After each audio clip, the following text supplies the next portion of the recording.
In February of 2010, my phone buzzed in my pocket.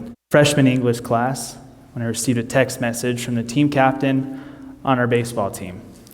And it read, "Coach has given us permission to hold a players-only practice after school. Meet at the baseball fields and make sure the freshmen come." I was elated.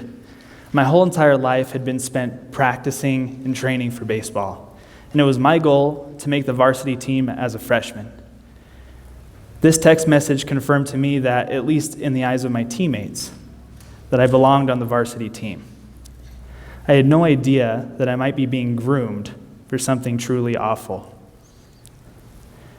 The bell rang and school ended, and I raced out to the fields. I really wanted to impress my teammates. See, I knew that a couple of my older teammates weren't exactly my biggest fans. I was quite good for my young age, and I played a position in the infield that was occupied by somebody that was older than me. I think they might have felt a little threatened by me. I had a winner's mentality, though. No matter who or what stood in my way, I was going to make the varsity team. This mentality had served me really well up till this point in my life. Practice started like any other practice. We stretched and we started to throw, and honestly, it was a lot of fun. No coaches were present, so the atmosphere was really loose, and it felt like I could just be myself. I just felt like I was starting to make friends with my older teammates. And then it started to feel a little off. They were being a little too nice to me.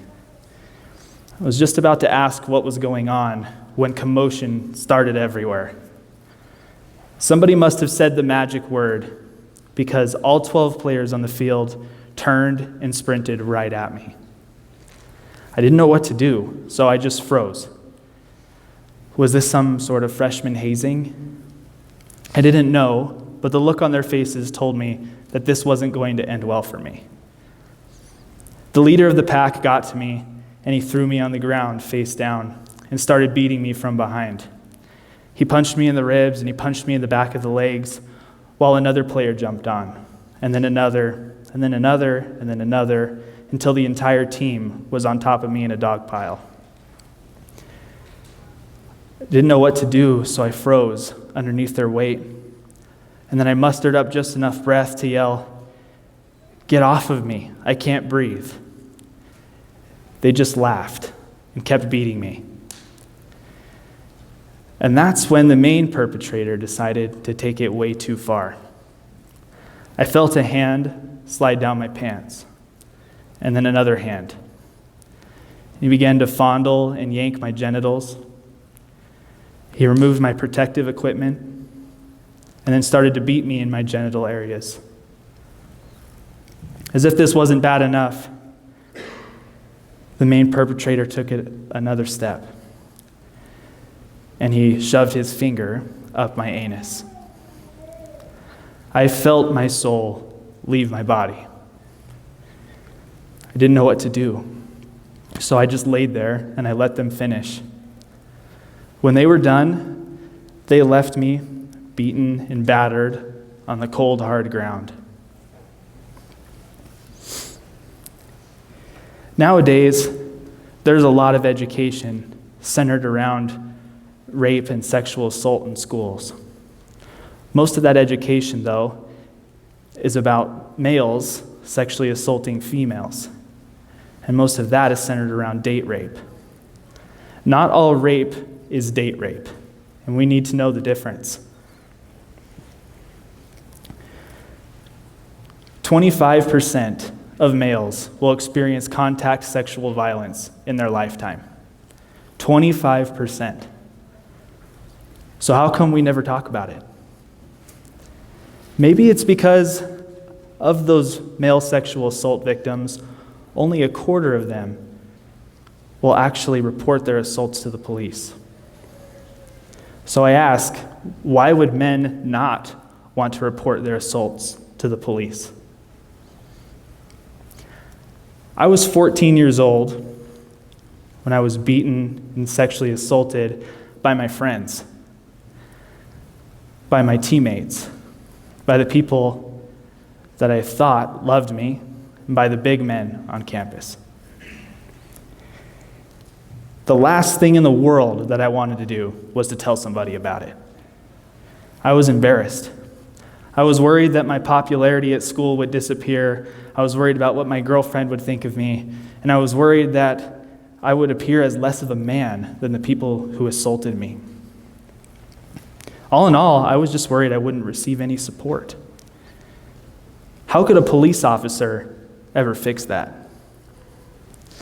The answer is that they can't, and the trouble lies in society. We live in a world where men beating men is prominently televised on TV, where immoral athletes are still celebrated, and where physically imposing yourself on another person is considered domination. It's as if we believe that men cannot be assaulted. When I came home that night from practice, I went upstairs and I hid in the bathroom. I went up and I locked the door and I turned on the shower. I got in and I stood there until it got cold. After it got cold, I still felt nothing. I just stood there and I processed my emotions while the phrase, "snitches get stitches," kept running through my head. It was in that moment that I decided that I was going to tell no one. That thought was short-lived. After I decided to leave the bathroom, I heard my parents on the phone downstairs with one of my teammates' parents, and they were telling them everything. At first, I was angry. I had just decided I wasn't going to tell anybody about this. But looking back, my teammate who decided to tell his parents what had happened is one of the many heroes in my story. I decided not to press charges on my friends and my teammates, but the school did after hearing what had happened. Of the charges that were brought to trial, at least one was a felony.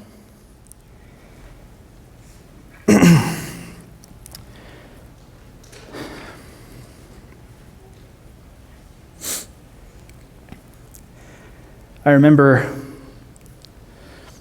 very vividly an experience that I had afterwards,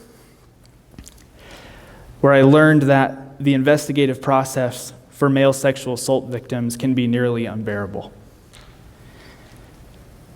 A police officer arrived to my house one night so that she could collect the boxers that I wore during the incident.